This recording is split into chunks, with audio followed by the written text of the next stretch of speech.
ഫവാസെ, ബിനീഷ് കോടിയേരി പങ്കെടുത്ത കഴിഞ്ഞ ദിവസം ജനകീയ കോടതി എന്ന് പറയുന്ന 24ന്റെ ചർച്ചയിൽ വസന്ത് സിറിയക് എന്ന് പറയുന്ന കോൺഗ്രസ് നേതാവിന് മുന്നിൽ ബിനീഷ് കോടിയേരി ഉത്തരം മുട്ടിപ്പോകുന്ന, അല്ലെങ്കിൽ അദ്ദേഹം ഉത്തരം മുട്ടിയെന്ന് ഒരിക്കലും ഞാൻ പറയില്ല. ബിനീഷ് കോടിയേരി അത്യാവശ്യം മാസമായിട്ട് തന്നെ നിൽക്കുന്ന ഒരു സമയമാണത്. പക്ഷെ അദ്ദേഹം ചിന്തിച്ചിട്ടുണ്ടാവും ഒരുപാട് വട്ടം. ഉം. വസന്ത് സിറിയക് പറഞ്ഞ ചില ചോദ്യങ്ങൾക്ക് മുന്നിൽ ബിനീഷ് കോടിയേരി ചിന്തിച്ചിട്ടുണ്ടാവും. വേണമെങ്കിൽ ഒന്ന് പൊട്ടിക്കരയണമെന്ന് പോലും തോന്നുന്ന അവസ്ഥയിലേക്ക് ബിനീഷ് കോടിയേരിയെ ചിന്തിപ്പിക്കുന്ന ചില ചോദ്യങ്ങൾ വസന്ത് സിറിയക് അവിടെ ഉന്നയിക്കുകയുണ്ടായി. രണ്ടാം പന്തിയാണോ സി പി എമ്മിൽ, രണ്ടാം പന്തിയിലാണോ ഈ പറയുന്ന ബിനീഷ് കോടിയേരിക്ക് സി പി എം വിളമ്പുന്നത് എന്നുള്ള ചോദ്യം. അതായത് കൃത്യമായിട്ടും അദ്ദേഹത്തിൻ്റെ ചോദ്യം കൃത്യമാണ്, ക്ലിയർ ആണ്. വീണ വിജയൻ എന്ന് പറയുന്നയാൾ പാർട്ടി മെമ്പറാണോ എന്ന് ചോദിക്കുന്നുണ്ട്. പാർട്ടി മെമ്പറാണോ? അല്ല. പക്ഷെ ബിനീഷ് കോടിയേരി പാർട്ടി മെമ്പറാണ്.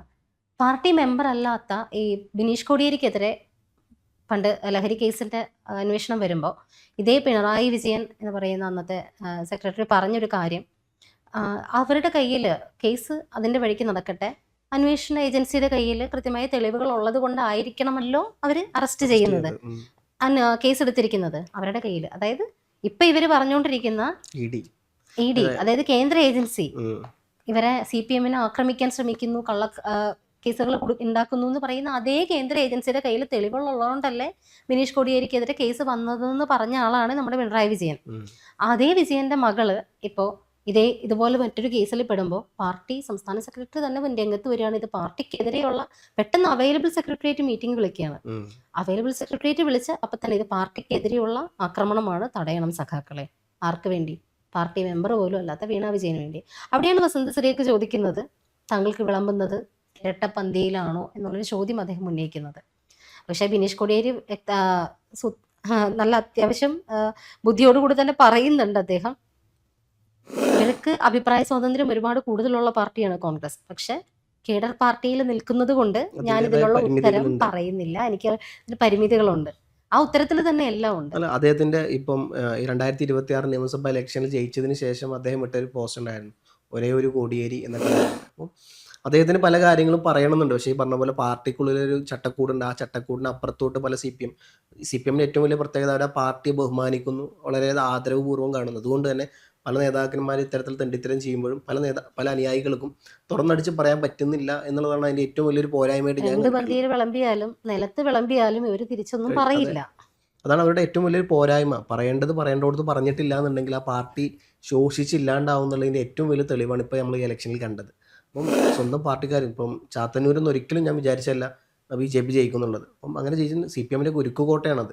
കോൺഗ്രസ് 3ാം സ്ഥാനത്താണ് കാലാകാലങ്ങളായിട്ട് നിൽക്കുന്നത്. അപ്പോൾ ഇത്തരത്തിലുള്ളൊരു സ്ഥലത്തൊക്കെ സി പി എം തോറ്റു, CPI ആണ് മത്സരിക്കുന്നത്. പക്ഷേ തെക്കൻ കേരളത്തിലടക്കം സി പി എമ്മിന് കാല് ഇടപെടറി എന്ന് പറയുമ്പം അവർ ഒരുക്കു കോട്ടയാണ് അതൊക്കെ.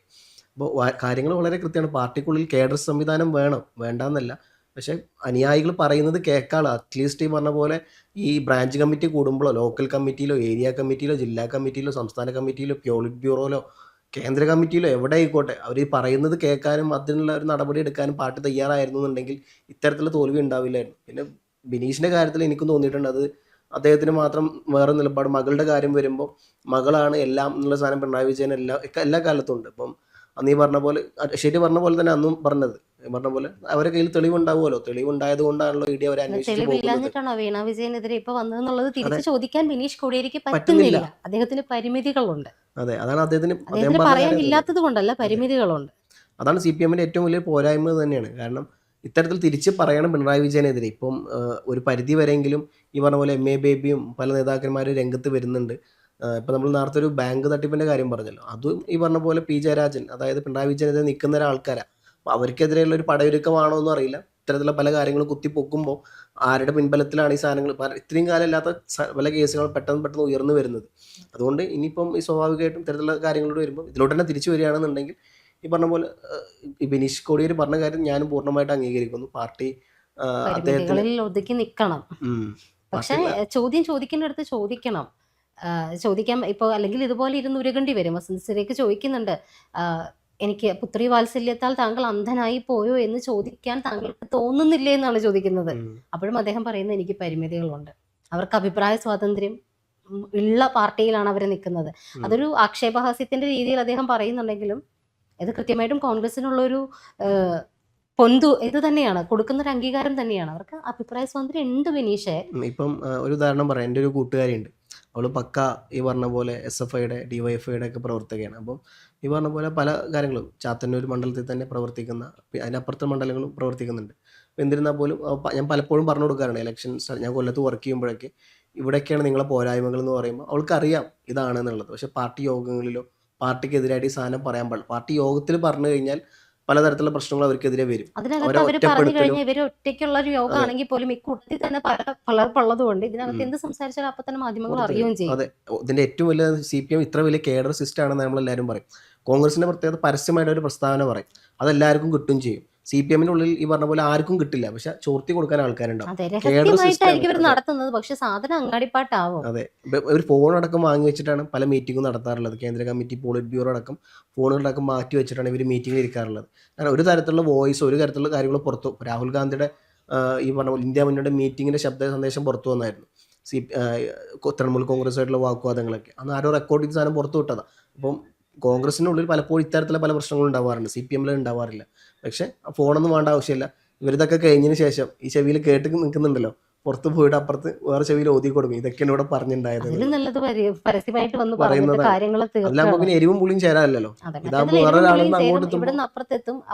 കാര്യങ്ങൾ ചെമ്പരത്തി എന്ന് പറഞ്ഞ്, റോസ എന്ന് പറഞ്ഞ് തുടങ്ങുന്നത് 10 പേരിൽ കറങ്ങി വരുമ്പോൾ 10ാമത്തെ ആളിൽ വരുമ്പോൾ അത് ചെമ്പരത്തി ആവുന്ന പോലെയാണ് ഇവരുടെ കാര്യങ്ങൾ.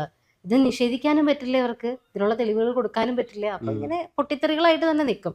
പക്ഷെ അത്തരത്തിലൊന്ന് തുറന്നു പറയാനായിട്ട് വെമ്പല് കൊള്ളുന്നുണ്ടാവാം ഒരു പക്ഷേ ബിനീഷ് കോടിയേരി. ബിനീഷ് കോടി മാത്രമായിരിക്കില്ല, ഒരുപാട് നേതാക്കന്മാർ ഇത്തരത്തിൽ വെമ്പല് ഇതിൽ കൊള്ളുന്നുണ്ടാവും. ഏറ്റവും വലിയ രക്തസാക്ഷി എന്ന് പറയുന്നത് ഇപ്പൊ എനിക്ക് തോന്നുന്നു, ഇപ്പൊ വീണയുടെ കേസ് ഇപ്പുറത്ത് വരുമ്പോൾ ഏറ്റവും കൂടുതൽ ഓർത്തിട്ടുള്ളത് ബിനീഷ് കോടിയേരിക്ക് തന്നെയായിരിക്കാം. കോടിയേരിയുടെ മരണം നടന്ന ദിവസം പോലും അദ്ദേഹത്തിന് കൊടുക്കേണ്ട യാതൊരു ബഹുമാനവും കൊടുക്കാണ്ട് കുറേ വർഷങ്ങളോളം കോടിയേരി ഉണ്ടായിരുന്നതാണല്ലോ ഈ ഒരു പ്രസ്ഥാനത്തിൽ. അദ്ദേഹത്തിന്റെ ഒരു ഇത് മാറ്റിവെക്കാൻ പറ്റാത്തൊരു കാര്യമാണ്. എന്നിട്ട് പോലും അന്നത്തെ ദിവസം തന്നെ ഒഴിച്ചുകൂടാനാവാത്തൊരു മീറ്റിങ്ങിന് വേണ്ടി നമ്മുടെ പിണറായി വിജയൻ അക്കരയ്ക്ക് പറന്നായിരുന്നു.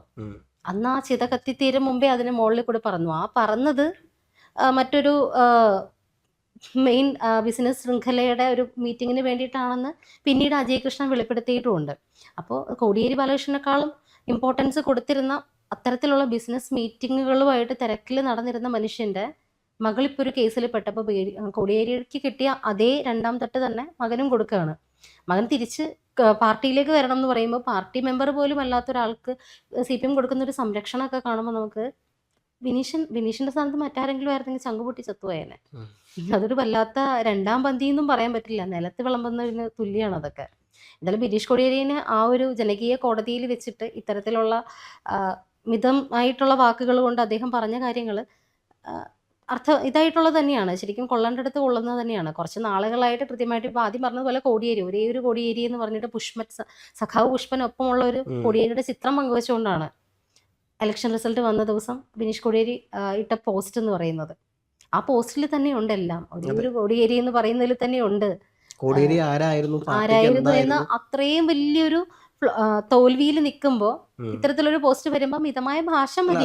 വിവരമുള്ളവർക്ക് മനസ്സിലാവും അത് ഭാഷ അധികം വേണമെന്നില്ല. അതെ, ഒരുപാട് എഴുതിയിട്ട് പിണറായി വിജയൻ തന്നെയാണ് ഈ തോൽവിക്ക് ഉത്തരവാദി എന്നുള്ളതിന് പറയുന്നതിനേക്കാൾ നല്ലത് ഒറ്റ വരിയിൽ സാധനം ഭയങ്കര ക്രിസ്പായിട്ട് ഷോർട്ടായിട്ട് ടു ദ പോയിന്റ് ആക്കിയിട്ട് എഴുതി കഴിഞ്ഞാൽ ശരിക്കും ബിനീഷിനുള്ള ഒരു കഴിവ് വലുത് തന്നെയാണ്. ഇവിടെയും പറഞ്ഞു വെച്ചത് അതാണ്, എനിക്ക് പരിമിതികളുണ്ട്. അത് പറയുന്നതും ചെറിയ വാചകങ്ങളിലാണ്, പക്ഷെ കൊള്ളേണ്ടടുത്തൊക്കെ കൃത്യമായിട്ട് കൊള്ളുന്നുണ്ട്. എന്തായാലും ബിനീഷ് കോടിയേരി ഈ ഒരു വിഷയത്തിൽ ബിനീഷ് കോടിയേരിക്കൊപ്പം